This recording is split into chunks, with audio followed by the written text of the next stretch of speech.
Nuevo bloque de resumen parlamentario y decíamos al principio, Sofi, que venimos del 25 de mayo de 1810. Vamos a seguir hablando de este tema, pero con una persona que sabe muchísimo Con la de gente eso. que sabe, Laura. Con la gente que sabe, historiador, también, bueno, recibido en la Universidad de la UBA, Carlos Pellegrini. Gracias por estar con nosotras. ¿Qué tal? Buenas tardes. Bienvenido, Carlos. Gracias. Bienvenido, Carlos. Bueno, que nos cuentes un poco, que nos ilustres, cómo se fue produciendo, todos los cambios que se fueron produciendo, ¿no? El cabildo abierto, todo lo que fue pasando, cómo llegamos al 25 de mayo de 1810. Bueno, una pregunta enorme, creo que toda la tarde para esto, creo que no. Pero en tiempos televisivos. Bien, bueno, básicamente, digamos, lo que se conmemoró en el día de ayer fue ese 25 de mayo en el cual se conforma la primera Junta Patria. Y como vos bien decías, es un proceso al que se llega, obviamente, a lo largo de una semana, que es esa semana de mayo, en donde los acontecimientos se van produciendo con una vorágine muy de la política, ¿no? Inicialmente, digamos, surge o llega a Buenos Aires la noticia de que Napoleón, que estaba ocupando España, había terminado de ocupar España y había caído a la Junta Central de Sevilla, que era la que gobernaba en nombre de ese rey que estaba ausente en el trono. Y eso llega a Buenos Aires el 14 en realidad, pero bueno, a partir de ese momento comienza entonces una especie de alboroterío, a ver, digamos, en qué situación iba a quedar el Río de la Plata, ¿no? Porque el rey cautivo, entonces, ¿quién iba a gobernar en nombre del rey? Y ahí hay una situación, ¿no?, muy pujante con la autoridad en ese momento, que era el virrey, sobre si efectivamente el virrey tenía o no tenía la potestad para gobernar en nombre de un rey que no estaba. Y ese es un poco ese es un poco el debate que se va produciendo esos días, hasta que toda la historia que nosotros conocemos, ese cabildo abierto del 22 que declara que no, que en realidad ese virrey no tenía más potestad de gobierno y que se tenía que formar una junta aquí en Buenos Aires. Y bueno, ¿no?, con ese contratiempo de que ese mismo cabildo al otro día nombra al mismo virrey al nombre de la Junta, ¿no? Bueno, y eso desemboca más ira popular, podríamos decir, y termina con las jornadas del 25, en donde efectivamente se constituye una nueva Junta, ¿no? Mencionabas un término muy importante y tiene que ver con lo popular. ¿Qué se entendía por pueblo en ese entonces? Bien, y acá tenemos como dos elementos que son importantes. Uno es qué se entendía por pueblo en ese momento, que básicamente quienes participaban del cabildo eran los que se tenían como vecinos, ¿no? Y la categoría de vecindad o la categoría de vecinos es muy importante en la sociedad colonial. Estamos pensando en una sociedad monárquica, aristocrática, que existía un sistema de castas, ¿no? Esa diferenciación legal de diferentes estatus sociales. El vecino entonces era una persona acaudalada, ¿sí?, que tenía, se lo define en los documentos de la época, como quien tiene casa poblada en la ciudad, es decir, una casa es propietario y esa casa está poblada por él, poblada por su familia y poblada por, trabajadores domésticos, ¿no? La categoría de vecino es una categoría muy relacional, ¿no? Estamos hablando de esta sociedad de las galeras, en donde efectivamente quien participaba de la vecindad participaba activamente en esos clubes y en en ese ámbito de socialización. Y cuando hablamos de popular, en realidad es un concepto problemático para quienes se dedican al siglo XIX, porque ¿qué entendemos por eso, ¿no? ¿Cuál es el rol del pueblo, entre comillas, en esa revolución? Lo cierto es que, digamos, con el diario del lunes podemos decir que efectivamente la revolución abre, y creo que es el gran legado de la revolución, esa década entre 1810 y 1820 abre la puerta en donde entran casi todos. Hay un montón de experiencias en ese momento y se va movilizando a la sociedad, digamos, a los sectores subalternos, al pueblo. Y ese pueblo va tomando cada vez más activamente un protagonismo. Obviamente el cabildo del 25 de mayo es un cabildo iniciado por intereses y por, propuestas de los vecinos, pero a lo largo que se va produciendo la revolución cada vez más se va apelando la movilización popular para imponer una facción sobre otra. Y esto es interesante porque quien hasta ese momento, moldeaba la balanza de un lado o de otro cuando había, cuando había dos facciones o dos grupos rivales, era el rey. El rey estaba cautivo en ese momento, entonces ese rol lo empieza a jugar cada vez más fuerte los sectores populares, ¿no? Carlos, ¿y qué pasaba, con el territorio, ¿no? Lo que se conocía como territorio en ese momento, porque la Argentina estaba en formación, la nación, ¿cuál era la distribución de las provincias unidas del Río de la Plata? ¿Qué pasaba con el resto de lo que hoy conocemos como Argentina? Bien, si uno tuviera en la mente, ¿no?, ese mapa de la República Argentina actual, es irrastreable en 1810, ¿no? Porque tenemos primero, bueno, gran parte del territorio argentino en ese momento estaba habitado por comunidades originarias, y estamos hablando fundamentalmente de la Patagonia, pero también de otras áreas, ¿sí? El Gran Chaco y algún pedazo en el norte contra la cordillera de los Andes también. Por lo tanto, ya tenemos una reducción geográfica, digamos, de lo que hoy entendemos por Argentina. Y aparte hay que entender que en el Río de la Plata, que era un virreinato constituido en el marco de las reformas borbónicas en la segunda mitad del siglo XVIII, entraban también jurisdicciones que actualmente no imaginamos dentro de la Argentina. Estamos hablando de algunos países limítrofes como Paraguay, como Uruguay, ¿no? Como Bolivia, esas provincias altoperuanas.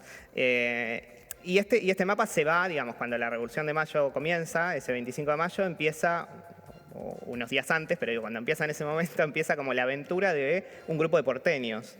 Y el gran desafío que tiene la Revolución en su primer año o en sus 2 primeros años es básicamente convertir esa aventura del puerto de Buenos Aires en una aventura que logre, digamos, aglutinar a las provincias del interior.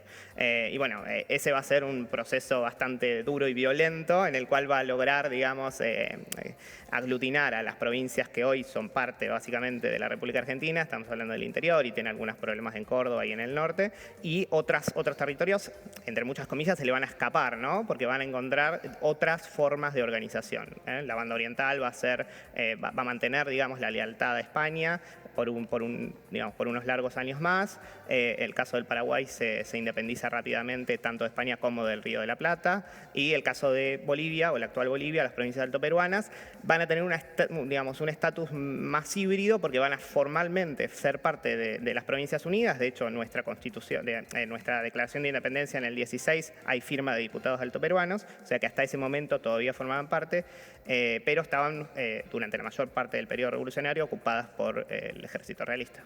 Carlos, un tema que se está revisitando muchísimo, se está revitalizando también, es el rol de las mujeres, ¿no? En la gesta independentista, también en la revolución.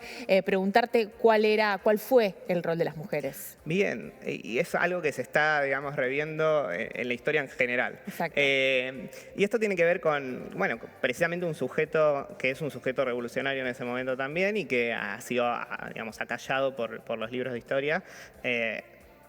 Y yo, digamos, siempre que me preguntan esto, porque ahora te lo preguntan mucho, tiene que ver con pensar un poco algunas figuras de la mujer. A mí me gusta plantearlo en esos términos, ¿no? Y entonces podemos pensar distintas formas en que la mujer integra el proceso revolucionario. Algunas formas son más tradicionales, son más de lo que comúnmente nosotros podemos ubicar en el rol de lo femenino. Entonces tenemos una primera forma que tiene que ver, por ejemplo, con las colectas de beneficencia. Que Mariquita, tienen que ver, por ejemplo. Mariquita Sánchez, por ejemplo, claro, que son esas colectas para bancar, digamos, el ejército revolucionario. Otras también son hoy adjudicadas a lo femenino, que tienen que ver, por ejemplo, el rol de las enfermeras en el marco de los ejércitos. Pero también hay otras formas, y digo, no puedo no hacer alusión a la incorporación de los nuevos billetes. Exacto. Donde claramente, digamos, tenemos una impronta dada también a esa cuestión de la mujer en el proceso revolucionario, porque las mujeres también, digamos, ejercieron tareas de espías, por ejemplo, en lo que tiene que ver con la lucha en el ejército en el norte, y fundamentalmente con Güemes, entrada a la década revolucionaria, pero un rol protagónico en la comercialización de información, el espionaje, y también como soldados, ¿no? Y entonces ahí tenemos ejemplos emblemáticos como Juana Zurduy, bueno, como Remedios del Valle, ¿no? Que cada vez se van como destapando más, pero me parece copado pensarlo en esta forma de distintas figuras. Muchas veces esas figuras coexisten en una misma mujer, como Remedios del Valle, y otras veces bueno, nada, es pensar esto, ¿no? El rol de la mujer en una sociedad que hasta 1810, y esto también es algo que cambia con la revolución, tiene que ver con, pasa de ser un sistema estanco de castas, en donde claramente la vecindad era cosa de hombres, a ser un proceso en el cual empieza a valer casi todo, o por lo menos podemos tener un horizonte de acción más amplio. Y en ese horizonte de acción más amplio, todos los sectores subalternos, las mujeres eran uno de ellos en la sociedad colonial, comienzan a tomar protagonismo. Además, perdón, Lau, tomando por ejemplo el caso de Juana Zurduy o de Remedios del Valle, representantes de sectores indígenas o afroamericanos también, ¿no? Hablando de estos grupos minoritarios. Sí, claramente. Minoritarios y no tanto, ¿no? Porque en realidad numéricamente, si uno piensa, los grupos en minoritarios ese entonces no lo eran los vecinos, ¿no? Esos eran los verdaderos grupos minoritarios. Pero sí, tiene que ver con esto, ¿no? Con el rol que Digo, la revolución tuvo muchas cosas y yo creo que muchas cosas cambiaron. Desde lo económico se cambió la ruta de la plata del Alto Perú por el puerto de Buenos Aires, desde lo político surgen nuevos actores sociales y políticos profesionales, desde lo social se pasa el sistema de castas a una sociedad en donde en teoría somos todos libres e iguales ante la ley, en teoría. Pero digo, cambian muchas cosas, pero yo creo que uno de los grandes méritos de la revolución tiene que ver con esto, ¿no? Con el lugar que le comienza a adjudicar a los sectores populares. Muchas veces involuntariamente, y es esto, muchas veces evidentemente los líderes revolucionarios no tenían la intención deliberada de agitar al pueblo o de decretar la libertad de los esclavos o de darle más lugar a las mujeres. Eso claramente muchas veces no fue deliberado. A veces sí, tenemos proyectos audaces muy importantes como el de Artigas en la banda oriental y en las provincias del litoral, o como el morenismo en el Río de la Plata, que empiezan a tener algo de deliberación. Pero digamos, si uno toma el diario del lunes, reitero, el titular es los sectores populares tienen más protagonismo. Y eso me parece que es una de las grandes herencias de la revolución.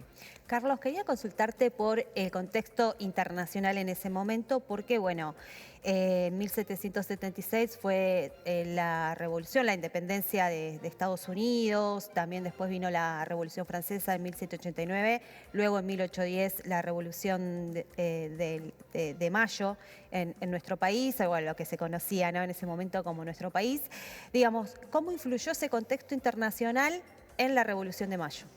Bien, es una pregunta que yo desdoblaría en dos en realidad, ¿no? Una cosa tiene que ver con la circulación de ideas, es esto que vos decías, ¿no? La Revolución Norteamericana, la Revolución Francesa, la Revolución Haitiana también en ese momento. Había habido un levantamiento revolucionario de Tupac Amaru, ¿no? Que también había sido como reprimido hacia la década de 1770. Entonces, digo, tenemos ese contexto de circulación de ideas.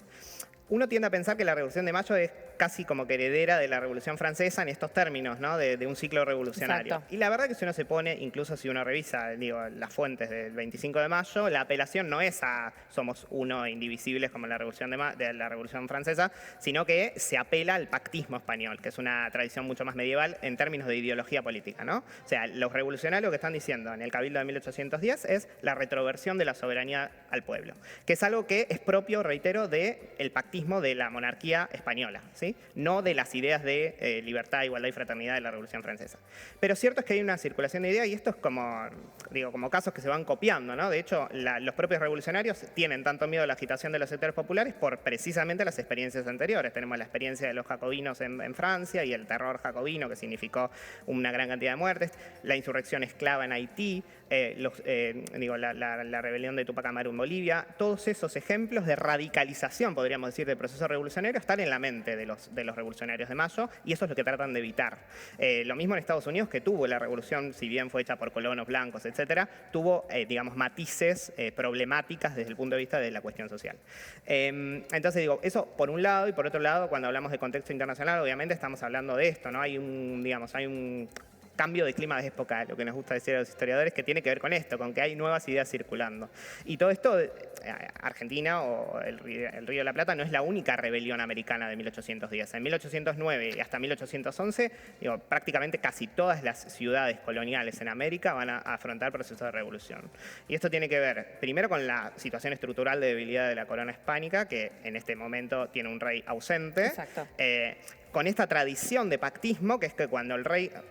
En España, a diferencia de Francia, el rey no es que cuando es muerto el rey viva al rey, sino que el rey se proclama popularmente. Obviamente no cualquiera, ¿no? Tenías que ser el hijo de él, heredero de, pero hay una tradición de proclamación del rey. O sea que hay una idea permanente en la historia de la monarquía española de que es el pueblo en última instancia el que delega en el rey, ¿no? Alguien porque me puede matar por lo que estoy diciendo, pero digo, básicamente para simplificarlo un poco, ¿no? Entonces, la idea de la retroversión de la soberanía tiene que ver con esto. Ahora que el rey está cautivo, esa soberanía vuelve al pueblo. Y el sujeto político que representa al pueblo son los cabildos. Sabemos que no representaban al pueblo, sino una vecindad acomodada, pero bueno, era como la instancia de representación. Yo creo que uno de los grandes deudas pendientes que tenemos desde el Congreso incluso es pensar un poco esta continuidad de representación popular entre el Cabildo y el Congreso Nacional, ¿no? Me parece que es como un gran desafío. Como líneas para poder trazar. Meto el chivo en el medio porque estamos como trabajando también en eso un poco.